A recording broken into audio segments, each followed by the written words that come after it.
امام رضا علیہ السلام جن کا لقب ہے غریب الغربا، یہ غریب اردو والا غریب نہیں بلکہ غریب الوطن ہے، جو وطن سے بہت دور ہو۔ ہمارے تمام وہ امام جو مدینے سے دور ہیں وہ غریب الوطن ہیں، لیکن ان میں غریب الغربا امام رضا علیہ السلام ہے۔ پوچھا مولا آپ غریب الغربا کیوں ہیں؟ کہا میرے جد علی بن ابی طالب کے پاس جناب آدم و نوح ہیں، حسین کے پاس علی اکبر ہیں، عباس ہیں، قاسم ہیں، سب موجود ہیں۔ کہا میرے بابا کے پاس میرا بیٹا موجود ہوگا، امام موسیٰ کے پاس امام محمد تقی ہیں، امام علی نقی کے پاس امام حسن عسکری۔ کہا لیکن میرے پاس نہ میرا کوئی بھائی ہے نہ بہن ہے، میں بالکل تنہا ہوں، میں بالکل اکیلا ہوں، میرے پاس کوئی نہیں، میں غریب الغربا ہوں۔ جب دیبل خزائی نے مرثیہ لکھا نا سارے اہل بیت کا، تو امام سے کہا مولا میں نے مرثیہ لکھا ہے۔ امام نے کہا میں کچھ شعر اضافہ کر دوں؟ کہا مولا آپ میرے مرثیے میں شعر کا اضافہ کریں گے؟ کہا ہاں۔ کہا فرمائیے۔ کہا وَقَبْرٌ بِطُوسٍ يَا لَهَا مِن مُصِيبَةٍ، کہا ایک طوس میں قبر ہے جس کی مصائب بہت زیادہ ہیں۔ کہا مولا طوس میں کس کی قبر ہے؟ کہا یہ میری قبر بنے گی۔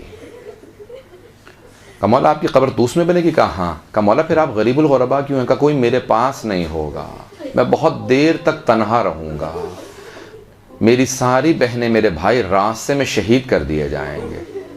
آپ نے دیکھا بہنوں کو بھائیوں سے بڑی محبت ہوتی ہے۔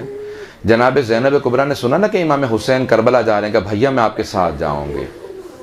جب آئی نا جناب عبداللہ ابن جعفر طیار کے پاس، کہا عبداللہ میرا بھائی حسین کربلا جا رہا ہے، مجھے اجازت دے دو، میں جانا چاہتی ہوں۔ کہا زینب میں روکوں گا نہیں، لیکن میں بہت بیمار ہوں، مجھے تمہارے سہارے کی ضرورت ہے۔ تو جناب زینب نے ایک جملہ کہا عبداللہ اگر آپ روکیں گے نا تو میں کربلا نہیں جاؤں گی، میں رک جاؤں گی، لیکن عبداللہ یاد رکھیے گا میں بھائی کے بغیر زندہ نہیں رہ سکوں گی، میں مر جاؤں گی، میں حسین کے بغیر زندہ نہیں رہ سکتی، میں مر جاؤں گی۔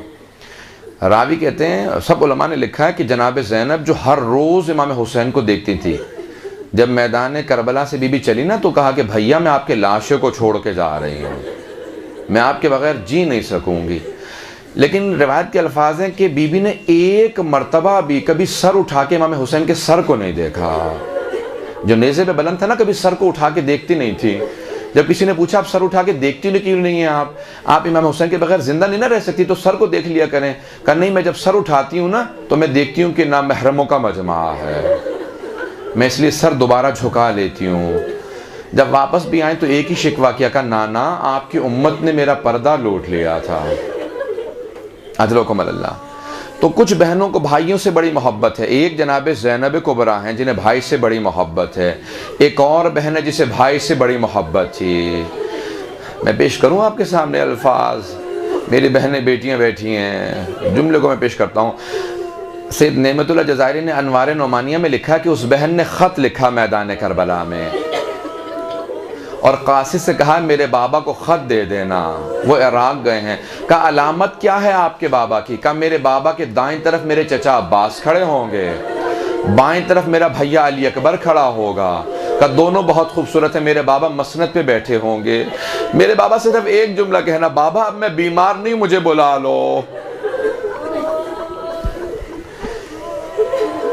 راوی کہتا ہے کہ میں سارے مسائل نہیں پڑھوں گا امام رضا کے، صرف 2 جملے پیش کروں گا۔ راوی کہتا ہے کہ جب وہ پہنچا نا قاصد پہنچا، سید نعمت اللہ جزائری نے علامہ مجلسی کے داماد ہیں، بہت بڑے محدث ہیں، وہ کہتے ہیں کہ جب پہنچا نا قاصد ایک مرتبہ میدان کربلا میں تو جناب علی اکبر کا لاشا پڑا تھا۔ اس نے فوراً سوال کیا اس میدان میں حسین کس کا نام ہے؟ کہ وہ جو سامنے ایک لاش کے کنارے بیٹھا رو رہا ہے نا اس کا نام حسین ہے۔ وہ قریب آیا، کہا کہ آپ کی بیٹی نے خط لکھا ہے آپ کے نام۔ سید نعمت اللہ جزائری کہتے ہیں کہ امام حسین نے خط کو لیا، کچھ دیر تک روتے رہے، ایک مرتبہ اسی خط کو امام حضرت علی اکبر کے سینے پہ رکھا، جیسے خط کو رکھا نا تو لاشا تڑپنے لگا۔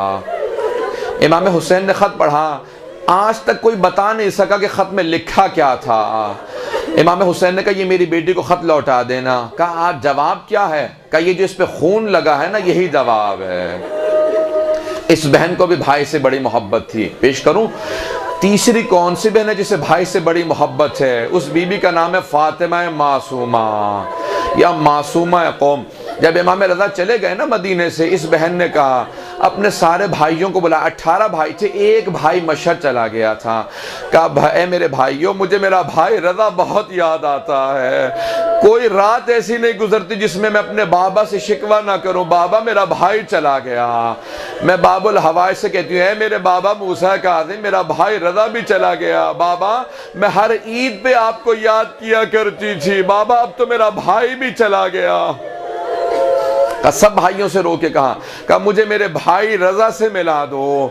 سارے بھائی تیار ہوئے، کہا آؤ بہن ہم آپ کو مشہد لے چلتے ہیں، خراسان لے چلتے ہیں۔ کچھ بہنیں کہنے لگی نہیں بی بی ہم بھی آپ کے ساتھ چلیں گے۔ ساری بہنیں تیار ہوئیں۔ ایک مرتبہ یہ مرو کے مقام پہ پہنچے، مامون کی طرف سے فوج بھیجی گئی، بی بی کے سارے بھائیوں کو شہید کر دیا گیا۔ کچھ بہنیں بھی شہید ہو گئیں، چند بہنیں باقی رہیں۔ ایک کنیز خادمہ ساتھ میں تھی۔ جب یہ چند بیویاں بچ گئیں نا تو ایک قوم مقدس سے آدمی آیا تھا، کہا یہ بیویاں کون ہیں؟ کہا یہ امام موسیٰ کاظم کی بیٹیاں ہیں۔ کہا یہ کیوں آئی ہیں؟ کہا ان کا بھائی خراسان میں ہے۔ اب وہ سمجھ گیا کہ مولا کی تو شہادت ہو چکی ہے۔ کہا کہ یہاں قریب میں قم ہے، بی بی سے کہو میں بی بی کو قم لے جاتا ہوں۔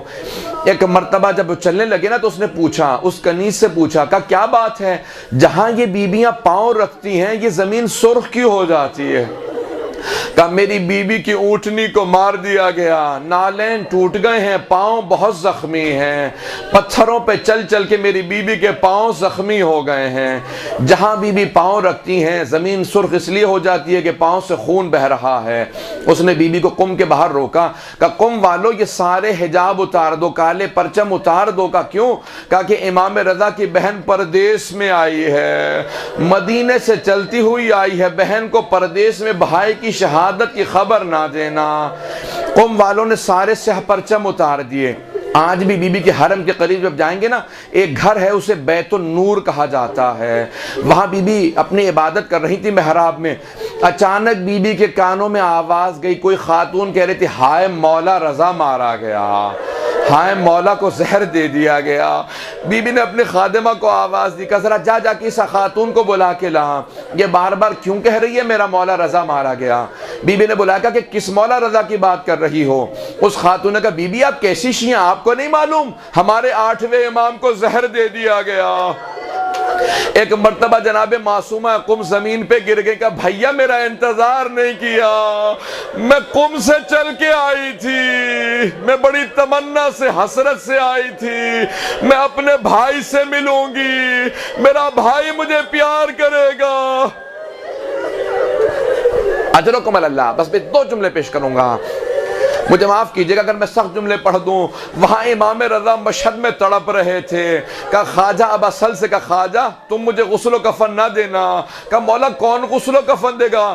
کہا میرا بیٹا محمد تقی مدینے سے آئے گا، جب وہ آئے گا نا اسے ایک جملہ کہنا، آپ کے بابا نے بڑا شدت سے انتظار کیا، وہ چاہتے تھے ان کا جب دم نکلے ان کا سر آپ کے زانوں پہ ہو۔ ہر باپ کی حسرت ہوتی ہے میں اپنے بیٹے کے دامن پہ دم دوں۔ غریب الغرباء امام رضا، ایک مرتبہ امام نے کہا کہ مجھے زہر دے دیا گیا، جب تسبیح کی آواز بند ہو جائے سمجھ لینا میری شہادت ہو گئی۔ اتنے میں تسبیح کی آواز بند ہوئی، خواجہ ابا سلط بھی رو رہے تھے، دیکھا کہ اچانک کوئی جوان حجرے میں آیا، کہا آپ کون ہیں؟ میں نے سارے دروازے بند کر رکھے ہیں، آپ اندر کیسے آ گئے؟ کہا کہ اے خواجہ ابا سلط، وہ خدا جو مجھے مدینے سے خراسان لا سکتا ہے وہ مجھے گھر میں بھی لا سکتا ہے۔ کہا آپ کون ہیں؟ کہا میں محمد تقی اپنے بابا کو غسل دینے آیا ہوں۔ امام محمد تقی حجرے میں گئے، کہا کہ مولا میں پانی لاؤں گا؟ نہیں، حوض کوثر سے پانی آئے گا، جنت سے حنوط کا کافور آئے گا، میرے بابا کے لیے جنت سے کپڑا آئے گا۔ خواجہ ہٹ جاؤ، معصوم کو صرف معصوم غسل دے سکتا ہے۔ لیکن ایک مرتبہ امام تڑپ کے رونے لگے، کہا ہائے میرے جد حسین، آپ کا لاشا تپتی ریت پہ پڑا رہا، 3 دن تک بے گور و کفن۔ ایک بیٹی بار بار رو کے کہتی تھی او مسلمانوں یہ تمہارے نبی کے بیٹے نواسے کا جنازہ ہے، کوئی میرے بابا کو دفنا دو، میرے بابا کا لاشا تپتی ریت پہ پڑا ہے۔ اجرکم اللہ۔ آخر جملوں کی میں زحمت دوں گا، جب 13 محرم کو امام سجاد آئے نا، وہاں سارے بنی اسد کے مرد کھڑے تھے، ان کی خواتین نے کہا تھا جب ہم پانی بھرنے گئے ہمیں کسی بی بی کے رونے کی آواز آ رہی تھی، اور مسلمانوں میں تمہارے نبی کی نہ بیٹی ہوں، میں نے چکیاں پیس کے پالا تھا۔ اجرکم اللہ۔ بس بھی 40 کے ایام میں امام سجاد پہنچے، جب پہنچ گئے 13 محرم کو تو ایک مرتبہ سارے بنی اسد پوچھنے لگے، کہا کہ آپ کون ہیں؟ کہا میں لاشیں دفنانے آیا ہوں۔ کہا سارے لاشوں کے سر قلم کر لیے گئے، ہمیں معلوم نہیں کون سا لاشا کس کا ہے۔ کہا میں بتاتا جاتا ہوں تم دفناتے جاؤ۔ کہا قیدی یہ لاشا کس کا؟ یہ حبیب ابن مظاہر کا لاشا ہے۔ کہا یہ لاشا کس کا؟ کہا یہ میرے بھیا علی اکبر کا لاشا ہے۔ کہا قیدی ایک لاشا فرات کے کنارے پڑا ہے، کہ وہ میرے چچا عباس کا لاشا ہے، اسے وہیں دفنا دو۔ پھر کہا اے بنی اسد کے مردوں سب دور چلے جاؤ، میں اپنے بابا کو خود دفناؤں گا۔ کہ کیسے دفنائیں گے؟ کہ مجھے ایک چٹائی لا دو۔ ایک مرتبہ چٹائی کو امام نے زمین پہ بچھایا، ایک مرتبہ لاشے کو اسی چٹائی پہ رکھا، کہ سب ہٹ جاؤ۔ کہ آپ کیا کر رہے ہیں؟ کہ جب میرے بابا کے سینے پہ گھوڑوں کو دوڑایا گیا، لاشیں کے اعضاء جدا ہو گئے، میں اپنے بابا کے اعضاء کو جمع کروں گا، اس چٹائی پہ رکھوں گا۔ جب سارے اعضاء جمع کر لیے، امام نے آواز دی، اے میرے جد رسول خدا، اے میرے دادا علی مرتضی، اے میرے چچا حسن مجتبی، میری مدد کرے، میں لاشیں دفناؤں۔ الا لعنت اللہ علی القوم الظالمین۔ وَسَيَعْلَمُ الَّذِينَ ظَلَمُوا أَيَّ مُنْقَلِبٍ يَنْقَلِبُونَ۔ میں معذرت چاہوں گا، میں نے سخت جملے کہے ہیں، لیکن میں ایک واسطہ دے کے دعا کروں گا، سب ہاتھوں کو بلند کر کے صرف ایک دعا کا جملہ۔ پروردگارا، واسطہ اس لحظے کا۔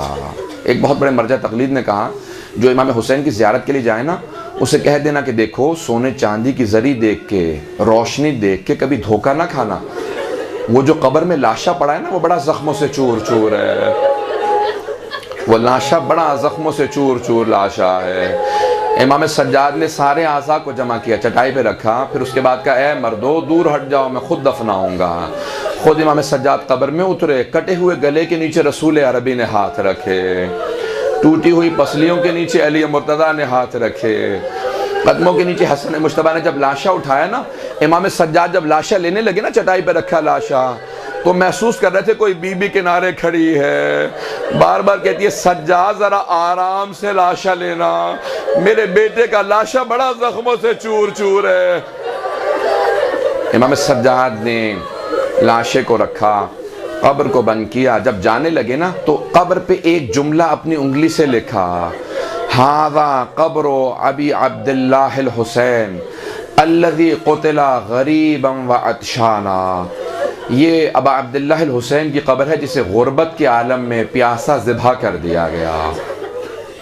پروردگارا، واسطہ اس لاشے کا، ہمیں امام زمانہ کا ظہور دیکھنا نصیب فرما۔ پروردگارہ 40 کے ایام ہیں، پروردگارہ انہی ایام میں بیویاں واپس آئی تھی نا، شام سے چلی تھی۔ بس بھئی آپ لوگ تو رونے کے بعد ابھی چپ ہو گئے نا، جب بی بی شام میں پہنچی نا تو جناب زینب بلند آواز سے رو رہی تھی، بار بار آواز ہے کہ ایک جملہ کہتی تھی، بھیا جب میں آپ سے ملنے آتی تھی آپ کھڑے ہو کے میرا استقبال کرتے تھے، بھیا میں بہت تھک کے آئی ہوں، میرے پاؤں بڑے زخمی ہیں، بھیا سب کچھ لٹ گیا، اب کچھ باقی نہیں رہا، مجھے سینے سے لگا لو۔ بی بی اتنا تڑپ رہی تھی، امام سجاد سے ایک جملہ کہا کہ بیٹا سجاد مجھے میرے بھائی کی قبر کا نشان بتا دو۔ امام نے اپنی پھپھی کا بازو تھاما، کہا پھپھی اماں یہ میرے بابا کی قبر ہے۔ جب ساری بیویاں قبر پہ گر گئی نا، امام سجاد سمجھ گئے کہ اگر میں نے نہ روکا نا تو ان میں سے کوئی بیوی روتے روتے مر جائے گی، تو امام سجاد نے اپنی پھپھی کا بازو تھاما، کہا پھپھی اماں بس کیجئے۔ جب بازو پکڑ کے کھڑا کر دیا نا بیوی کو زبردستی، فوراً اٹھایا، کہا پھپھی اماں بس کیجئے، کب تک روئیں گی؟ تو بیوی نے کھڑے ہونے کے بعد ایک سوال کیا، بیٹا سجاد یہ میرے بھائی کی قبر کے ساتھ والی قبر کس کی ہے؟ کہا پھپھی اماں یہ میرے بھیا علی اکبر کی قبر ہے۔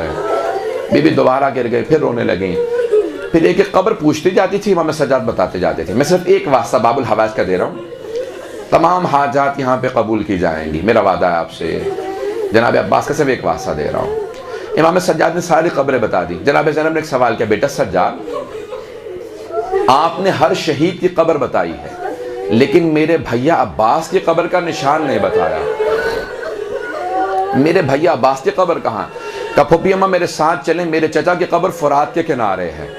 جب بیویاں چلنے لگی نا تو جناب زینب نے ساری بیویوں کا راستہ روک لیا، دونوں ہاتھ سامنے پھیلا کے کھڑی ہو گئی کہ بیویوں میرے بھیا عباس کو سب کچھ بتا دینا، بتا دینا ہمیں شرابی کے دربار میں لے گئے تھے، بتا دینا ہمیں تازیانے مارے گئے تھے، بتا دینا ہماری چادریں لوٹی گئی تھی، لیکن بیویوں مت بتانا سکینہ شام میں رہ گئی۔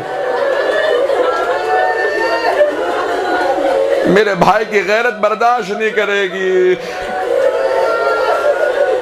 پروردگارا واسطہ اس لحظے کا جب بیویاں جناب عباس کی لاشیں پہ رو رہی تھی، جناب عباس کی قبر پہ گریہ کر رہی تھی۔ پروردگارا باب الحوائج کا واسطہ ہماری گنہگار آنکھوں کو امام زمانہ کی زیارت نصیب فرما۔